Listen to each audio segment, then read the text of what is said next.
What you see before you is a digital mock-up of the real thing, not an actual physical entity. Nevertheless, I believe I can adequately show you how this game is played, give you a sense of the strategic texture and what is aesthetically satisfying about it from the point of view that I am going for, my design aim. So let's take a look here. We have a big blank space and we have a face up deck. That is the deck of candles. That is face up. It has in it mostly allies and several what I'll call monsters or enemies. The beginning phase of this game is setting it up. Now, setting up the game has a minor strategy to it and a few rules, but overall is super easy. Super easy, super convenient, super tidy. This is kind of my aesthetic aim of the game. So what we're going to do is we're going to take cards and make a 3x3 grid. So 9 cards, okay? So I'm starting in what will be the top left corner, and I'm just going to put these cards down beside each other. Anything that is 10 or lower is an ally. Anything that is 11 or higher is a monster. It's an enemy. It is something that wants to eat your face, chew your bones, and spit out your flesh. Something like that. Now, we don't want that. That's why we are building a protective ring of candles around ourselves with our magic allies. The 3x3 9-card grid that is the main play area for the game, that's your allies. So where do I put my enemies, such as this dragon, this 13 on top of my deck right now? Well, you put it on the outside of your 3x3 grid. In this case, we only have 2 cards in it, the top left and the top middle. You put it by the highest ally card that meets its special condition for banishing it. So for dragons, it's a knight. You have to have a knight around to banish it, and we'll get into those rules later. But suffice to say for now, there's no knights on this very tiny playboard, so you just put it on the outside of the grid beside the highest value ally, which is the griffin. These are digital, those who buy the upgrade pledge, these gold on red cards will be gold foil stamps. The yellow part will be all gold foil. Next card's back to an ally. That's actually a knight. And we're just going to continue making our 3x3 grid, left to right, top to bottom. We now have a top row. Start the second row. You don't know what's going on yet, but that's okay. Okay, we've encountered another special rule. So monsters and enemies, that's kind of a special rule. You put it on the outside of the grid, which is starting to come into vision. We still have the bottom row to go. The only other card that is not placed onto the ally grid normally is the angel, even though the angel is an ally. But the angel is a special ally, which you'll see later on, and it's very important strategically to be putting them on top of other cards on the ally grid, which you don't really do in the setup. So it's a waste. So design-wise, it makes no sense. We put it to the side, and we keep building our beautiful grid here. Okay, we now have a full grid. We only got one enemy, one monster, but as we draw from the deck, more will come. So, what's the strategy part, the tiny strategy part of the setup that I referred to at the beginning of this phase? You have 9 allies. At the end, you can put one of them back, like with the angel, to shuffle up your deck and start playing the main portion of the game. the most common action in this game is to play an ally onto the ally grid. So, you know, almost always you'll be playing a card onto another card. So you'd be playing on top of another card. So let's say I was playing this 9. Where can I play it? Well, I can play it on anything 9 or lower, right? So this card has to be higher than what's there. So I cannot play it on these 2 griffins. These are the highest cards in the deck, so nothing can be played on them, which makes it harder and stops your flexibility and your optionality to make the patterns that you need to banish the monsters around the perimeter that will eventually make your Ring of Candles. So normally you want to get rid of one of your highest cards. So the 10 here might be good. Getting rid of a high corner card is also pretty good. This is going to be kind of a hard board, which is nice for the designer to be showing you the game, so I can prove that the game is winnable. I think I will just put one of these 10s back.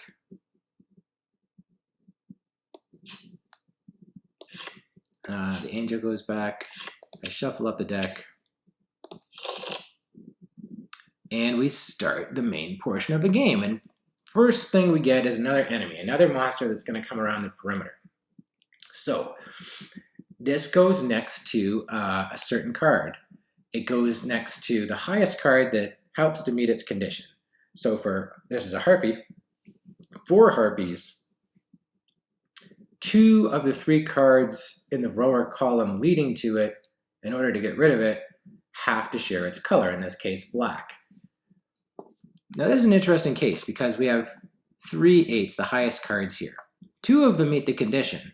This is a black card, this is also a black card for the purpose of the harpy. So I can place it 4 places, here, here, here, or here, because there's a tie between these 2 cards. So now I'm going to start talking into strategy. I'm going to place it here. I need the 2 closest cards to it in the rower column. If I place it up here, that would be these 2, this 8 and this 3. Since it's over here, it's this 8 and this 10. These 2 cards have to have a numerical sum together that is equal to or greater than the harpy's 12. This is 18, so this is way over. So that's enough to banish it, we call. And when we banish it, we get to flip it over and it turns into a candle and it's very satisfying. So I'm not even going to show it to you ahead of time because to me it's important to leave it for that satisfying and rewarding moment. You get an aesthetic tactile reward to flip the card over and see the candle, which is the beginning of your protection in making your Ring of Candles. So I have the numerical condition met, but I also need 2 out of these 3 cards. Not necessarily the 2 that are closest to it, but any 2 out of these 3 cards to be black. And then I have to play a trigger card. And this is going to be common for all of my banishings. You have to play a card on the farthest spot on the rower column to trigger the action. Almost like there's like the one that's farthest away is like a coordinator or a captain, and the 2 closest do the dirty work. Fortunately for us, the very next card can be played on this 2, right? A 4 is more than a 2, so I can play on top of it, no problem. And now, I've played the trigger card, 2 out of the 3 cards are black, and the 2 closest cards equal 18, beating the 12, and we get to flip it satisfyingly. A candle! Woo-hoo, yeah! All right, let's keep going. I mean, I should win because I'm the designer, but here we have 5 knight, which will play on this 3, which will be the trigger for this 7 and 10 is 17, way higher than this 13, flipping it over. And we have kind of starting to see, well, not a ring of candles forming, but some perimeter. Some perimeter. So now I have no bad guys to get rid of, and I'm drawing cards. What is this solitaire game now? What do I do? Well, I want to keep the ally piles as low as possible numerically so that I can play onto them easily. So I could play this 4 on this 3, this empty space, or this 4. And the best thing to do is to play it on that 4, because on this empty space I can still play 2s and 3s. This I can play 3s and 4s. This I can only play 4 and higher. Okay, so now we get our first angel. So an angel doesn't do a lot of attacking, but they're a great help. They kind of reset a stack. So one of these 8s we get to bring back down to a 1. Or this 10. Now what should we do? I look at corners first because they trigger 2 actions. We're going to have to play a card on top of here to trigger whatever monster is going to end up over here beside the 4 knight. And it's also going to have to trigger whatever monster is going to end up outside this corner on the bottom left. So that's going to be difficult. This 10 is only going to trigger 1 action down here. Right? So the corner is going to have to trigger 2 actions. So they get played on kind of more, and it's harder to keep them lower. And we've started with 3 8s in the corner, so that's pretty hard. So should we put it on the corner or should we put it on the 10? I'm not really sure. There's 4 angels on the deck. I think I'm going to have to worry about the corners more. I'll get other angels to take care of that griffin. And I'm going to play it on this one because 1 is a really low number, which is bad for banishing or attacking. But we've already banished this harpy into a candle, made our first protective candle. And so I don't really need to worry about it as a high value card to banish something with. Okay, we get our next monster. That's a demon. It's an 11. It's blue. So like the harpies, you need to place this beside a blue card if there is one, and the highest blue card that there is. So that's this 8 unicorn, and we can place it, that's the whole deck. We can place it here or here. I'm going to place it here because it's easier to trigger on that 4 than that 8. 2 of them have to be blue. These 2 are both blue. Actually, I'm going to put it over here because these 2 both are blue already, and when I play that way I can play a black trigger card, and I've already got my 2 blues going. 7. I'm just going to put that on the other 7. Here we go, another angel. And I'm going to play it on that 8, bringing that stack down very helpfully, but also triggering the action here. So I get rid of this one. 5 and 8 is more than 11. Although if it equals 11, that's fine. They're all blue. Only 2 of them need to be blue. And we flip it over. So far, so great. 2 can be played anywhere. I'm going to now put it on the blank space. 5 on a 5. The dragon has to be next to the highest knight. There's a few knights here, but only 1 5 knight's the highest. There's a monster. Blue demon. The highest blue card is this unicorn. Only 1 spot left for it. 9 unicorn. All right.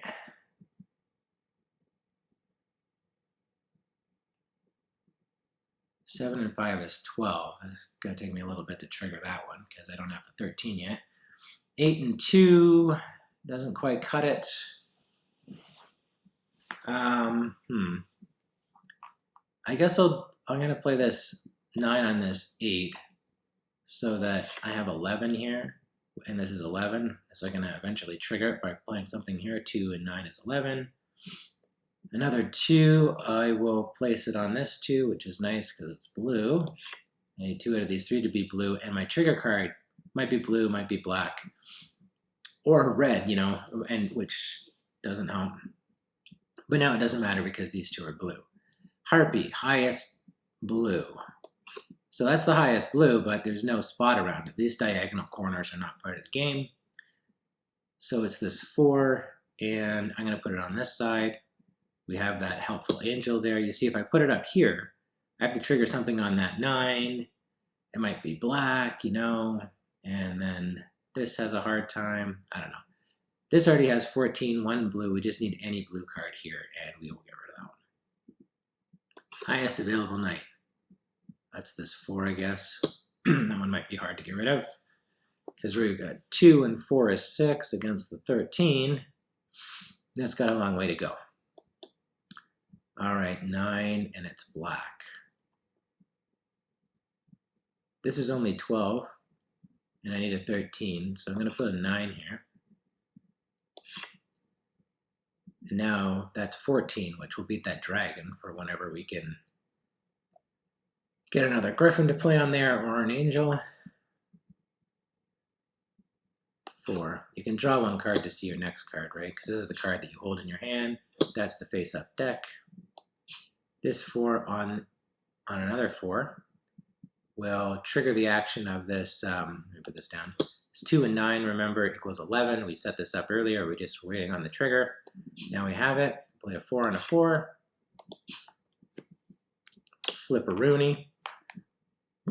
And, you know, I think this is pretty aesthetic. I think it's much prettier in real life, especially if you have the shine cards with the gold foil stamp. A manufacturing process that I used in my previous game, Glory, so I feel like I know how to do it well. And I actually sort of had that process in mind when I considered what the aesthetic of this game is going to be. Moving on, I'm going to play this 5. It's going to trigger. It's 10 and 4, beats this harpy. 2 of them are blue. This bird is toast. When you go to play this game, it might not be quite this smooth, right? Because, I mean, I made the game, but you can see that it's like a puzzle, but yeah, I mean, it's not overwhelming because you only ever have 3 cards to worry about. And then it does get more complicated as you're trying to think through the future. And at the end of the game, you'll see there's sort of a second chance, what I call a redemption phase, to try to, you know, see what you have left and finish things off. But because I know this game so well, I'm going to try to get very close to building my full ring of candles before that redemption phase. Where can a 2 go? Put it on this other 2, no problem. You know what? I need these 2 cards to get higher. Maybe I need to wait a long time on that, though, because actually this card here can be high because it's already triggered there and triggered there. It's got no triggering left. So I'm going to start dumping high cards there. Okay, what's this green card? Well, with the griffins, they don't count. They're not helpful for harpies and demons for the color that they need, right? Because there's harpies and demons are always blue or black. So these are very high cards, but they don't help with any conditions. The owl is the opposite. The green owl is wild, so it always helps you.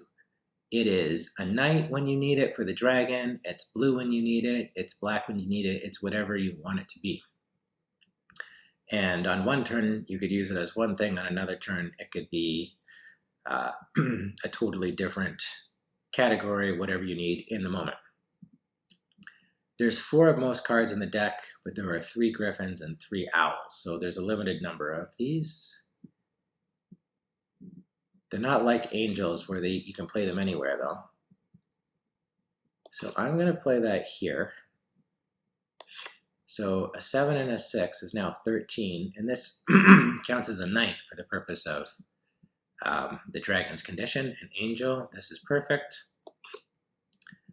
I can play it here. which will trigger the action to take out the dragon, or I can play it on the griffin, trigger the action to take out this bottom dragon. What should I do? I'm going to play it down here because I'm thinking of the future. So I get rid of that, and then it's a really low card to help me trigger against the monster that's going to show up on this bottom left spot. Whereas when I fix this griffin, I do get rid of that dragon, which is important, but this is not going to be a spot that I need to trigger anything else from. So at the beginning of the game, I said these corners are kind of important, and here we're seeing that. So this flips over, right? Because this owl is a knight, 7 and 6 is 13. You need a 13 or higher to banish it. And we're getting a bit more of a ring of candles. 5 on a 5. 11, highest black card where the slot on the perimeter is available is here. 7 on a 7, I guess. Finally get an angel, and I'm going to put it on that griffin like we talked about earlier. 9 and 5 is 14. We have a knight. Banished. Where am I going to put this 9? I need higher numbers for here, but I'm also afraid of high numbers because I'm going to have to banish something this way and that way. So this kind of sucks. I need these numbers to get higher. I guess I'll do this one. Okay. A 4 here. Triggers. Oh, no, this is black. Shoot. I'm going to put this up here. Because it's better to put one of my 2 black cards here, because then I'm just waiting for a black card to... When I play my second black card, I want it to trigger the action. If I started with it down here, when I play a black card here, that's great, but I still have to trigger the action. If you follow me. So I'm going to put it up here. I'm going to play a 6 here and call it black. And the next one's a 3. Maybe I shouldn't. I think it's okay. So this is banished. 2 black because 6s are wild, the owl. We have 13, more than 11. All right, we need to find these bad guys. 3, I'll play here. This doesn't matter anymore because I've got rid of that candle. I'm going to put the 9 here. No. 9 here in the middle. 3 on the 3. All right. Okay, we have some. Okay, so I got to put this by the highest knight, which is this 4, but owls are also knights, so I can put it here or here. I am going to put it here because then I can banish that super easily. Highest blue card, owls count as whatever, so they're going to count as blue here, and I'm going to put it here where it's easy. This spot here is going to be a real doozy for us.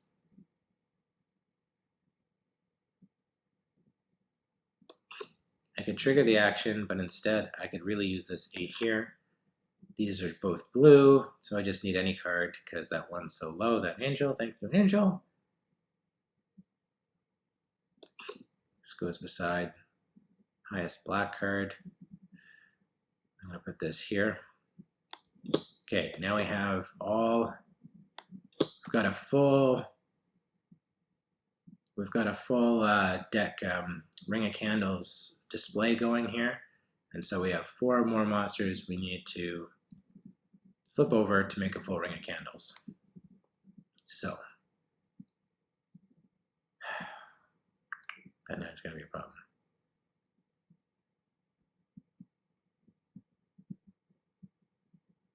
I'm going to play this 6 on this 6. Oh, I get to see the next card. That's actually really relevant. Because 4 and 6 is 10, not quite. And this 10 is one of the few cards that I can use to trigger the action this way. So I'm going to play it here to get ready for it. And 9 and 6 is 15. Owls count as knights. Good. 10 on this 9. Oh, griffin's at the end, eh? That's 12. I'm going to flip this over. 10.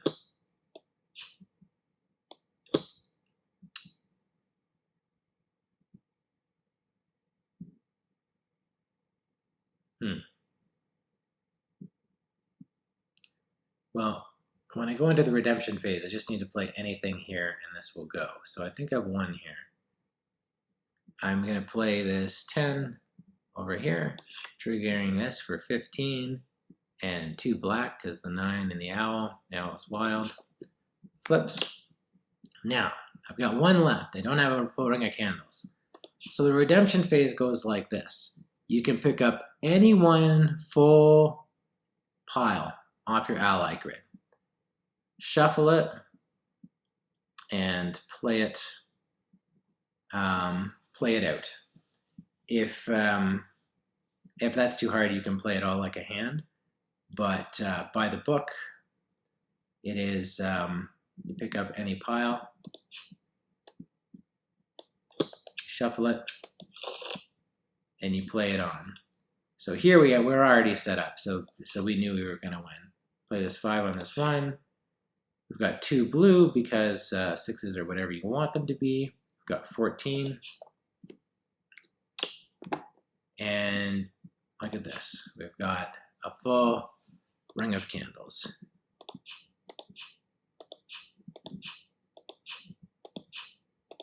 We're protected from the enemy monsters. Our allies were successful. We were wise. We were strategic. We lived to see another day. We're in our ring of candles and get to feel protected. Yeah. That's it. That's a ring of candles.